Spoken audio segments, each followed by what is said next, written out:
Hey guys, welcome back to another video. Welcome back to my series of Star Wars reviews leading up to The Mandalorian and Grogu coming out. And today we are finally up to the original, the movie that saved cinema, Star Wars A New Hope from 1977, starring Mark Hamill, Carrie Fisher and Harrison Ford. Luke Skywalker joins forces with a Jedi Knight, a cocky pilot, and a Wookiee, and two droids to save a galaxy from the Emperor's world-destroying battle station, while also attempting to rescue Princess Leia from the mysterious Darth Vader. Much like the prequels. I think I've seen this once. So I watched it again for this video because, like, we'll get into my thoughts. But, like, I remember this being my favourite out of the original trilogy, to be honest. What I will say, that the Blu-ray looks amazing. I was concerned about watching it on Blu-ray because it's the special editions.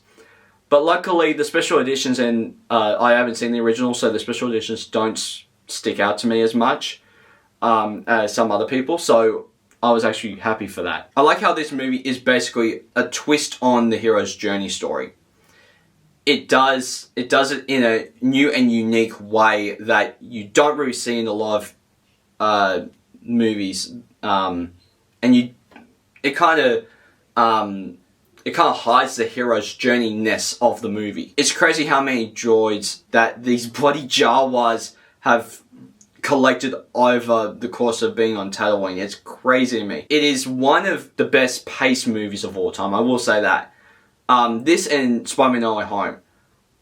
Like, nothing really boring happens. I mean, there is a little bit where I get bored, but it's nothing major. So, but it goes along quick. And I also think that it's a bit strange that they set up Luke having a crush on Leia, especially in Return of the Jedi. We know that they're sisters, but that's a Return of the Jedi issue that we'll get to. I like the scene when Obi-Wan tells Luke about his father, and he gives Luke Anakin's lightsaber before Obi-Wan lies to Luke about his father, and makes his father sound like two separate characters.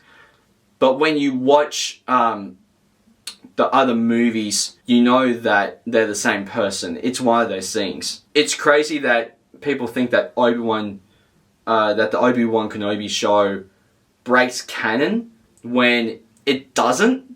Because when you hear the message from Leia, it is kind of hinted that she has had a pre-established relationship with Obi-Wan.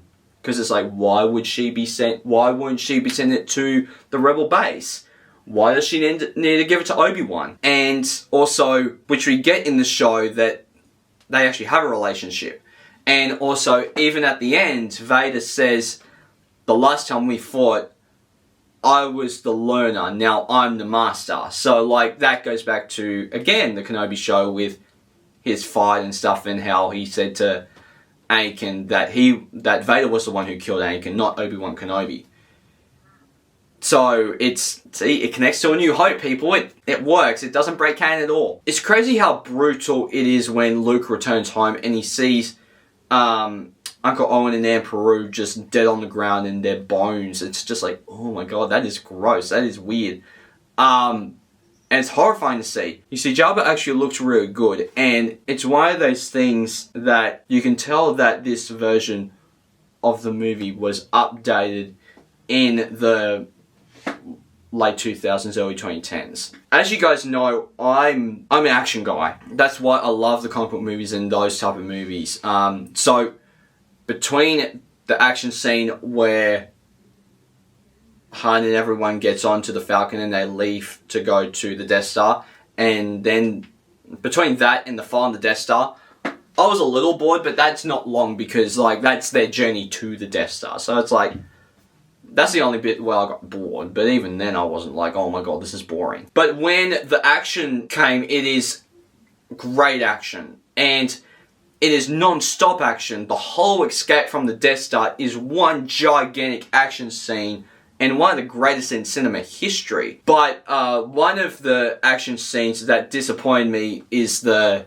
Obi-Wan versus Darth Vader fight scene, which it makes sense when you're watching the release order because it's the first one ever made and stuff like that. But when you're going down the trilogies, it's very strange watching this movie that's in between some of the movies later and some of the movies after type thing. And it's very strange watching this weird movies after and movies later from it. It's very weird watching this time capsule.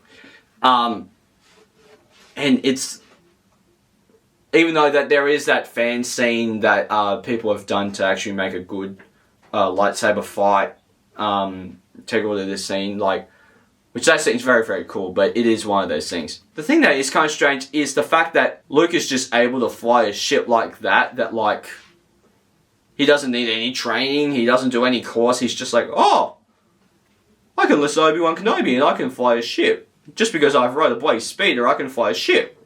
That's a bit weird to me. I'm like, what the hell, bruh? It is very silly seeing the villains in their own ship, especially Darth Vader. I know Kylo has his own ship and stuff, but it is very strange seeing villains in their own ship to me. It's very weird. Sometimes that doesn't miss with... Something that doesn't miss with Star Wars is the theme, and one of the best movie scores ever made. I want to shout out John Williams because he does a great job.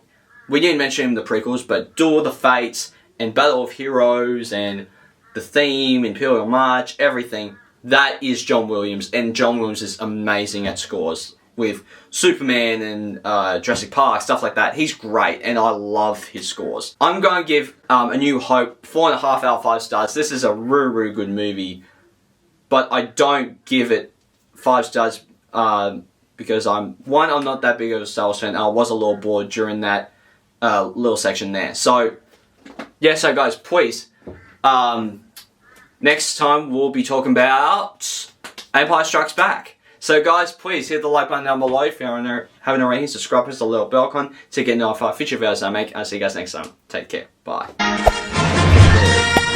Subscribe to my channel and also press this bell icon.